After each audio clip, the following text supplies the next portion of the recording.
Even though things are pretty bad in the market right now, I want to show you some stuff here in this YouTube video that shows us that we don't need to worry too much. You guys know the deal. I mean, look, from a technical perspective, especially short term, mid term, it's pretty hard, even long term, it's pretty hard to be bullish on this chart right now. And that's why I've been delivering to you with these videos analysis that is true. You know, that things are kind of pointing towards the downside overall and have been over these last few months. But we also have some really, really interesting signs that that things could be getting better. And in fact, we have 3. So I'm going to be going through them with you right now. We've already seen 2 of them flash, I think, pretty clearly, although it's quite subjective.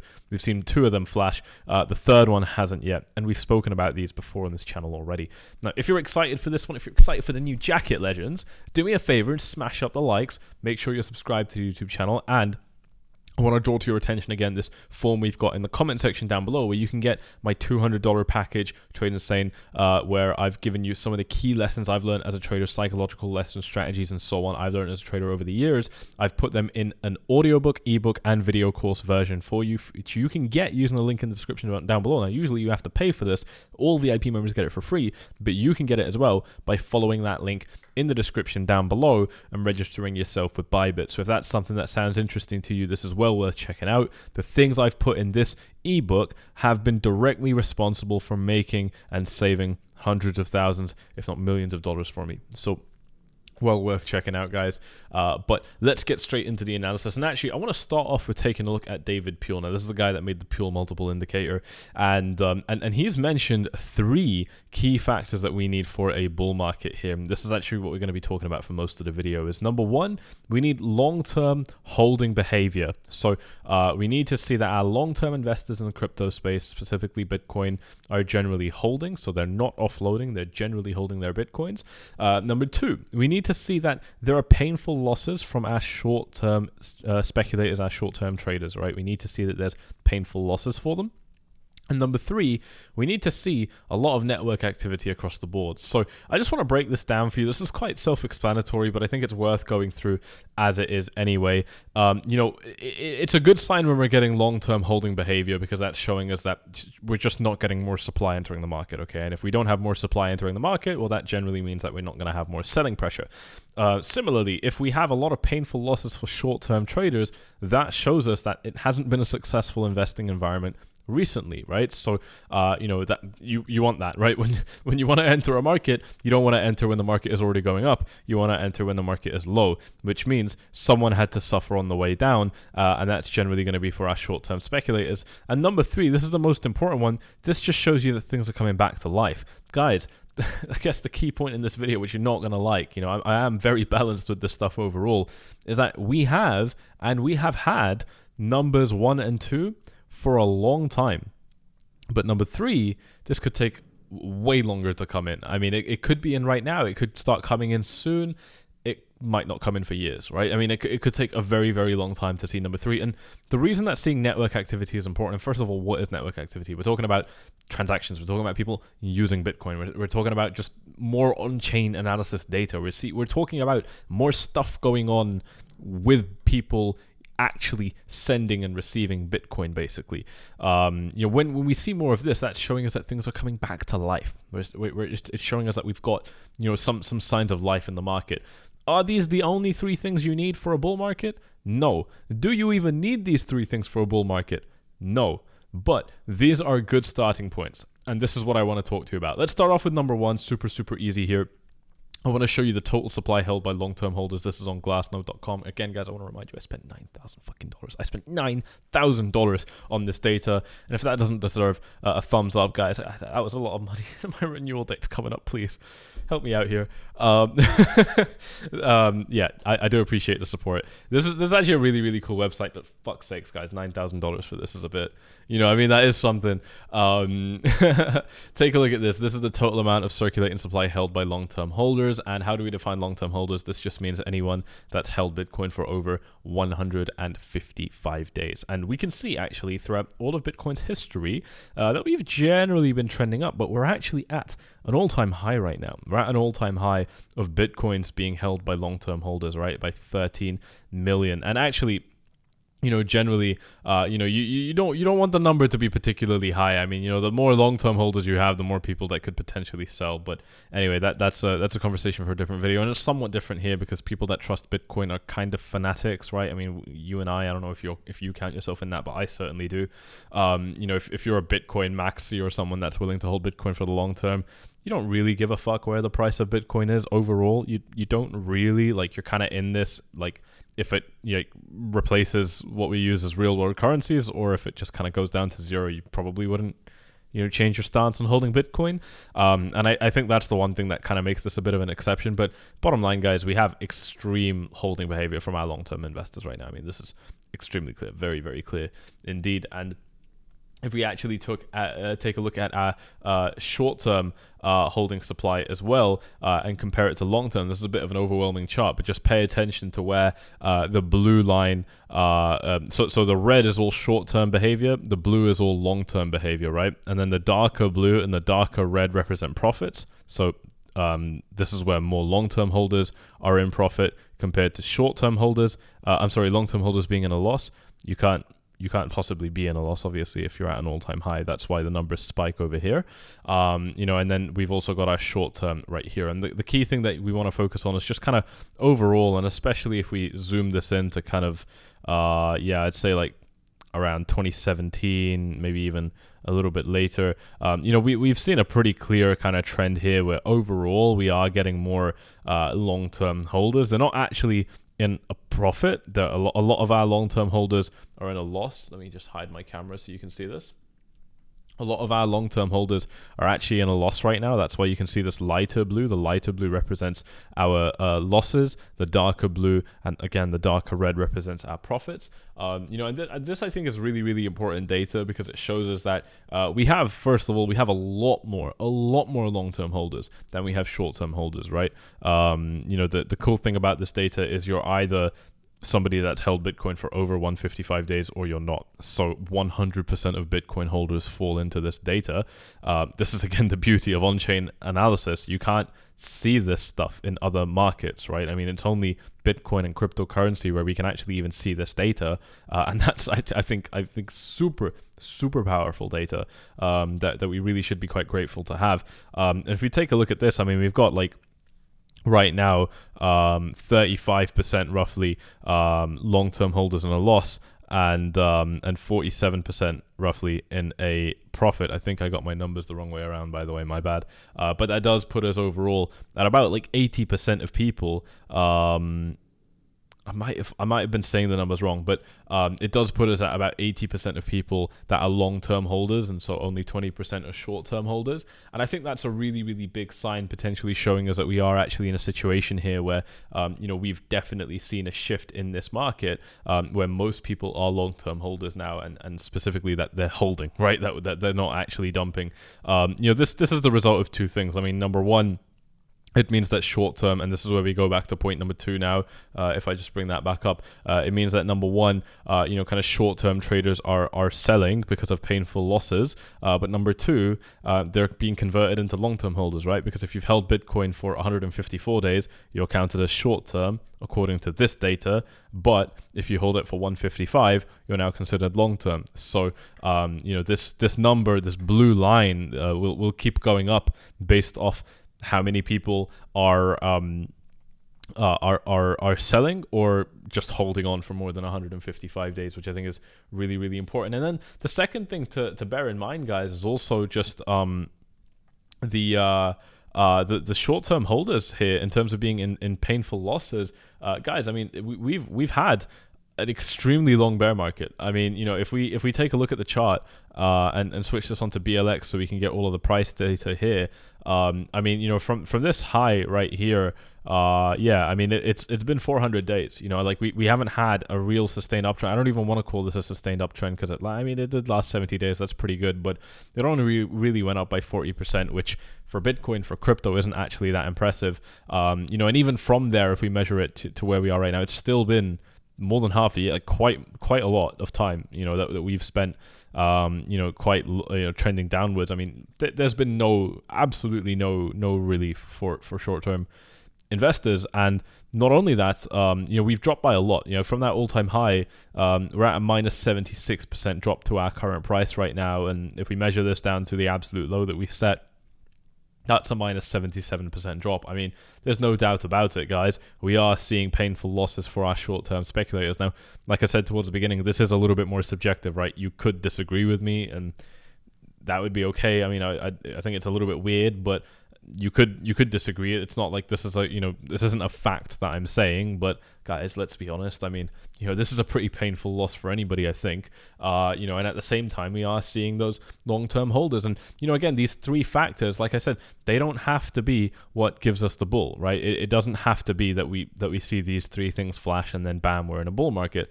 But it really makes a lot of sense, right? I mean, this is exactly what you would expect. You would expect that there's long-term holding behavior. You would expect that people have lost money recently, because that's how a market drops. I mean, bottoms out is, first the market needs to trend down before it can trend up again.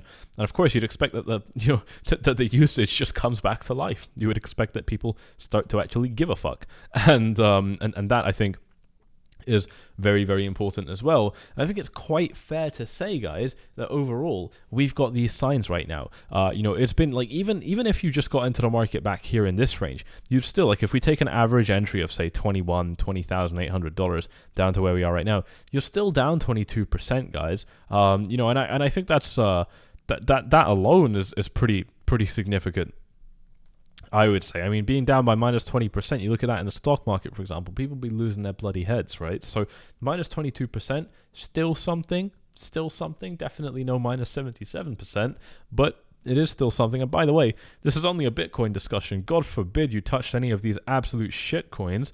You'd be way worse. You'd be way worse right now compared to what a Bitcoin holder is experiencing. So again, very, very clear that we've got that long-term holding behavior. Especially the fact that they're not changing, right? We're not seeing drops. We're not seeing people drop their long-term holdings. I mean, generally it dropped here from 13.8 million down to 13.8 million basically. I mean, it dropped by about 60,000, 70,000 Bitcoins, and it's already picked back up again.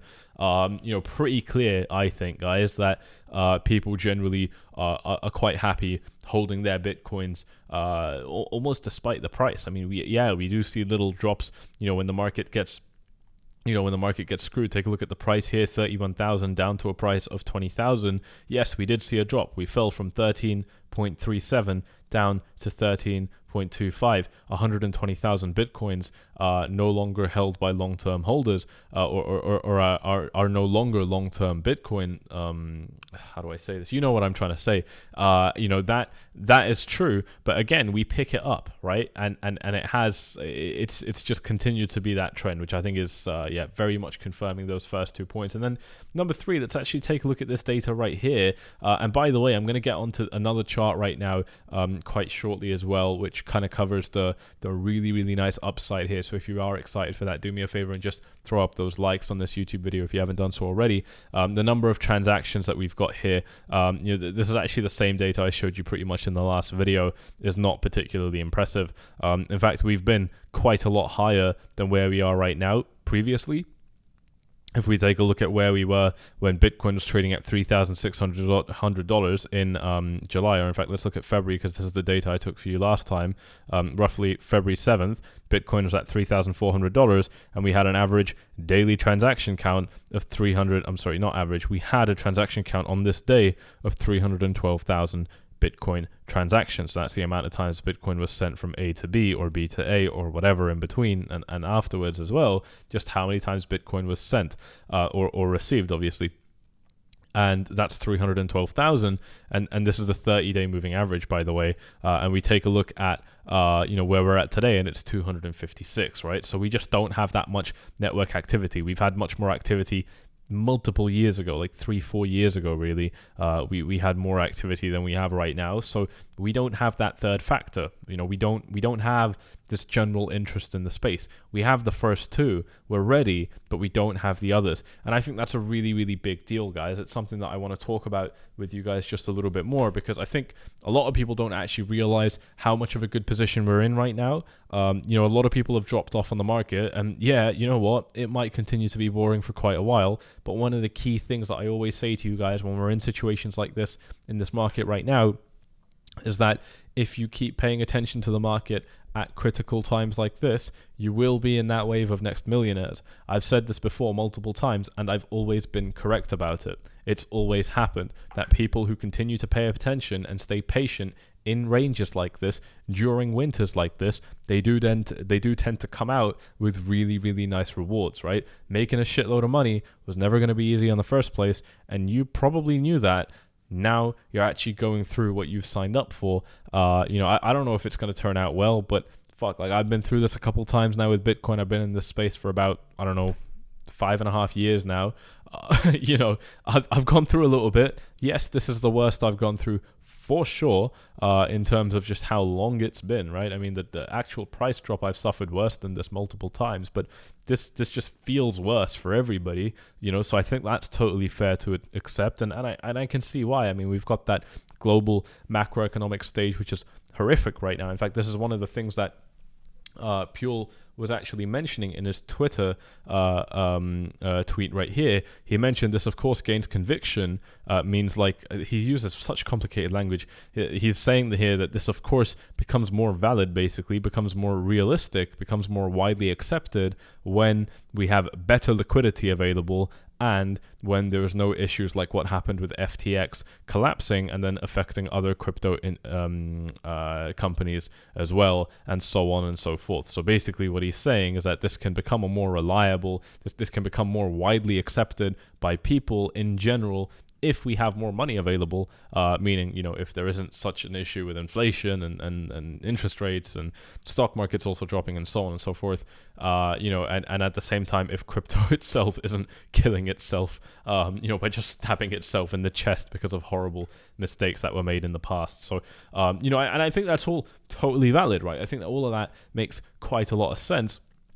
And I think even when we consider this daily transaction thing, we've got quite a real situation here where everything we need is in place. We're just waiting for one more factor right now. And the point I'm trying to make here is the price could keep dropping, and it wouldn't really matter according to what I'm talking to you guys about. And that's something I've been saying for a while. That's why I just haven't been worried. I just haven't. I've gone through this a couple times, come out the other side completely fine. In fact, I've come out much better than when I went in. And I don't know. I just don't see why this would be particularly different. I want to draw your attention back to this chart. This is something I've continuously been showing you on this YouTube channel over the last months, and it's actually been really accurate. This is a very long-term falling wedge pattern that Bitcoin has been in, basically another falling wedge within the bigger one. And it shows us that we've got this support area down here that we've actually managed to confirm as recently as, basically when we fell down to, $15,000 a couple of weeks back. This support area has continued to be useful. It actually kind of lines up with that 14K area that I've been watching for quite a while. And the bottom line is that this is generally going to be quite a bullish pattern that could allow Bitcoin to explode upwards. So this is the kind of thing that I really like to see continuing to develop. We're not actually getting stronger with our downtrend. That's something that I've been pointing out quite a bit. The strength of our downtrend was immense previously, right? But we're not seeing this level of extreme selling activity now. We might see it again, and I know that the bears that are jacking themselves off to the price dropping down another $100 are going to be quite excited and expecting that kind of thing, but I don't expect it. And the reason that I'm not expecting that kind of thing is quite simply because we've already seen so much of that new blood get flushed out. We've got so many long-term holders now. These are generally the people that are just less hot-headed, that are just less scared, that just don't get coerced into selling their Bitcoins earlier than they want to as easily, and I think that's really, really clear. We can put numbers to this. It's extremely obvious. If we look at how quick this downtrend was, how extreme this downtrend was, it was 73 days pretty much of dropping straight. We dropped by half. We actually halved in value. Take a look at this. This was, again, another 77 days, roughly a little bit more, of dropping down. We more than halved on this occasion. If we take a look at the next dumps that we got from our highs, they weren't nearly as bad, right? This one took even longer than both of them, and we only dropped by 38%. I know that's a really big drop. 38% is absolutely horrible, But number one, it took longer to get that drop, and number two, we didn't even drop by as much. In fact, we can measure this from this high just down to this low right here. To hit our low took 40 days, but we only dropped by 26%. From this high down to the low that we set, it took us about 20 days, and it only dropped by about 27%. So we are seeing generally that we're taking less brutal legs down, right? If we measure each of these individual legs, you'll see what I'm talking about. Take a look at this one. This was minus 44% in one straight leg. Take a look at this one. This was minus 36% in one straight leg. Right here, minus 28% in one straight leg. We're just not seeing that kind of ferocity printed on the market. Again, let me draw this properly. I'm not doing this completely accurately. Look at this. We're just not seeing, like, this is minus 27. It comes pretty close, but not quite there. And on this occasion as well, coming pretty close, but there are bigger dumps that have come before this, and we're just not seeing them again. And I don't know if we will. Honestly, like, unless something really, really bad were to happen, like, I don't even know. It's quite hard to say what would cause this kind of sell-off again, because I really think that all that kind of really panicky, short-term, low IQ money is gone, then shit, how are you going to shake out the rest of these people? That's my question to you guys, really. There comes a point where you've just got fucking balls of steel, you've got diamond hands, and you're not letting go of your fucking bitcoins. And I think a lot of you guys that are still sticking around here might be in that group. I know that I'm in that group for sure. So that's a perspective that I think is well worth considering, even though on this short-term chart, things still don't look good. Even though if we look at the dollar index, things look like the dollar is trying to start pushing upwards. I actually covered this with you in a recent video, which you're going to know about if you're subscribed to this YouTube channel. And even though the S&P 500, which I will talk about in the next video, has started to show some pretty concerning signs of weakness here, this all, I think, is a little bit less frightening when we consider this, against the backdrop of some quite real, kind of technical analysis that I think just puts things in perspective, if nothing else, that it just puts things in perspective. So there you go. I hope you've enjoyed this one. You know what to do if you have. I want to remind you guys that my 4Flies VIP group, where I'm showing you absolutely every single detail about every trade that I make from start to finish, from contemplation to execution to evaluation. You're seeing absolutely everything I do inside of 4Flies VIP, alongside getting free access for most people into my 4Flies Academy course, where I teach you everything I know about trading from A to Z. That is all 60% off if you take our quarterly and yearly package. And I want to remind you guys that our yearly package, you're getting phone calls with me anytime you like. You can jump on the phone. We can talk about what's going on. It has been incredibly helpful for our yearly members. You're getting more than 50% off on that offer coming up to Christmas. So definitely take advantage of that. That offer actually ended yesterday, but if you reach out now, we will still make an exception for you. The only way you can join, is by following this link in the description down below, this red box right here, clicking on this red box afterwards. This is going to take you into a direct chat with me when you click on this box here, and you can ask me how to get inside. And I want to remind you guys again about this free $200 product that you can get by following the link in the description down below to that little form where you can actually get this for yourself. And of course, Bybit is still offering you guys that 30K deposit bonus, meaning that depending on how much you deposit, you can get up to $30,000 as a bonus into your Bybit account, which you can trade with, you can make money with. And if you make money with that 30K or however much you get, whether it's 5K, 8K, 9K, whatever, you can withdraw that cash as well. Phemex offering you the same thing. This bonus goes up to $7,000, but they also allow you to trade the S&P 500, gold, silver, oil, Forex using just a Bitcoin deposit, which is absolutely incredible. So go ahead and check them both out. You're getting, between these two, you're getting $37,000 in bonuses, which is absolutely ridiculous. BitGet is still down there in the description as well, where you're getting a further 8K, so we're pushing this up to $45,000 in bonuses if you use the links in the description. BitGet, another phenomenal exchange, and crucially available anywhere in the world without a VPN and without KYC. So there you go. Really hope you've enjoyed this one. You know what to do. If you have, hit up the like, subscribe, tick the bell, all the good stuff, and I'm out. Thank you very much.